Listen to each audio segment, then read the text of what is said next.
Réflexion sur le quatrième mystère joyeux du rosaire, la présentation de Jésus au temple, l'obéissance et la pureté.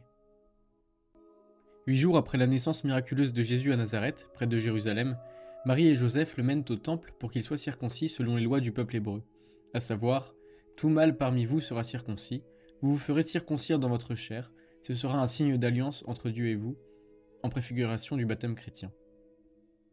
Puis, un mois après sa naissance, ils l'emmènent au temple de Jérusalem, non loin de Nazareth en Judée, mais cette fois pour le présenter à Dieu selon la coutume mosaïque, et par la même occasion purifier sa mère de son accouchement, car il la rendait impure aux yeux de l'ancienne loi par le sang qu'elle y avait perdu.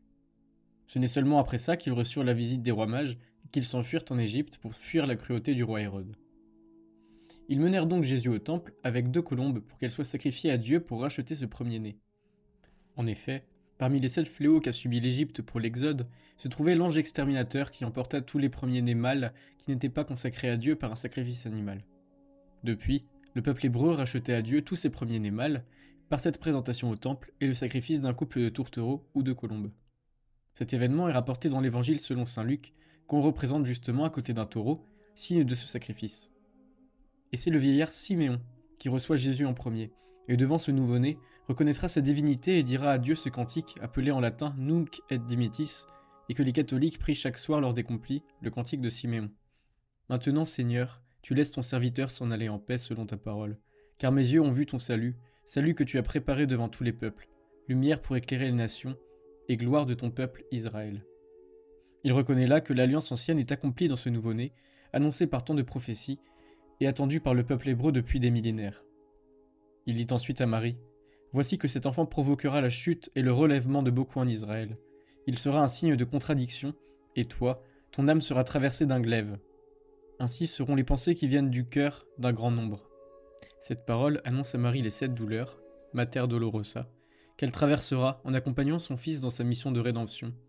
Ces 7 douleurs sont dans cet ordre, la prophétie de Siméon, la fuite en Égypte, la perte de Jésus à Jérusalem lorsqu'il avait 12 ans, le chemin de croix, la crucifixion de son fils devant elle, Stabat Mater, et lorsqu'elle recevra son fils mort dans ses bras, la Pietà, et enfin sa mise au tombeau.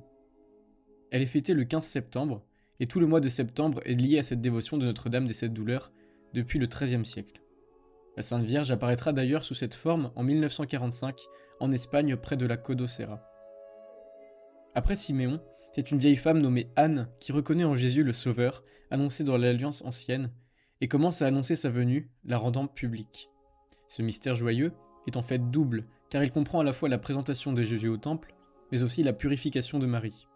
C'est pour cela qu'il implique 2 fruits spirituels, l'obéissance et la pureté. Le premier est l'obéissance aux lois de Dieu et à l'Église. Dans cet épisode de la vie du Christ, les lois suivies sont celles de l'Alliance ancienne, qu'on retrouve dans les livres du Lévitique et du Deutéronome. Elles avaient pour but précis, justement, d'accueillir le Christ. Un exemple très concret, la circoncision était demandée aux Hébreux pour des raisons de santé, pour la survie du peuple hébreu de l'Alliance ancienne, jusqu'à la naissance du Fils de Dieu parmi ce peuple. Et une fois que cette alliance était accomplie par la naissance du Christ, ces lois n'avaient plus lieu d'être. Ces lois étaient d'ailleurs des lois humaines, promulguées pour l'Alliance ancienne seulement. Les lois auxquelles nous devons obéir sont les lois divines du Décalogue, c'est-à-dire les 10 commandements, dont nous parlerons certainement dans une autre vidéo, mais également les 5 commandements de l'Église catholique, c'est-à-dire assister à la messe chaque dimanche et à chaque fête, se confesser au moins une fois par an, communier au moins une fois par an à Pâques, jeûner et s'abstenir de viande au jour de pénitence fixé, et subvenir aux besoins de l'Église. Le second mystère est celui de la pureté, à l'exemple de Marie, modèle d'humilité et de pureté par son immaculée conception, forme d'innocence face au péché. Elle est souvent liée à la chasteté, définie par l'Église catholique comme le fait de voir dans son prochain sa richesse et sa différence sans vouloir le posséder ou la servir, c'est-à-dire plus simplement la maîtrise de soi et le respect de l'autre. Dans le célibat, elle correspond à l'abstinence, et dans le mariage, elle correspond à la fidélité et à la volonté de procréer. C'est à saint Joseph que revient le patronage de la chasteté, par son exemple de père de famille et époux chaste de la Sainte Vierge. Saint Philippe Néri ajoute que la chasteté est impossible sans l'Eucharistie. La pureté est donc la conséquence de cette chasteté, et l'obéissance étant l'acte de volonté explicite de suivre les lois divines, notamment sur ces questions de pureté. Ainsi, en priant le mystère de la présentation de Jésus au temple, nous demandons la grâce de cette pureté et la grâce de l'obéissance à ces lois divines que sont le décalogue et de pratiquer dans nos vies chrétiennes l'obéissance aux commandements de l'Église.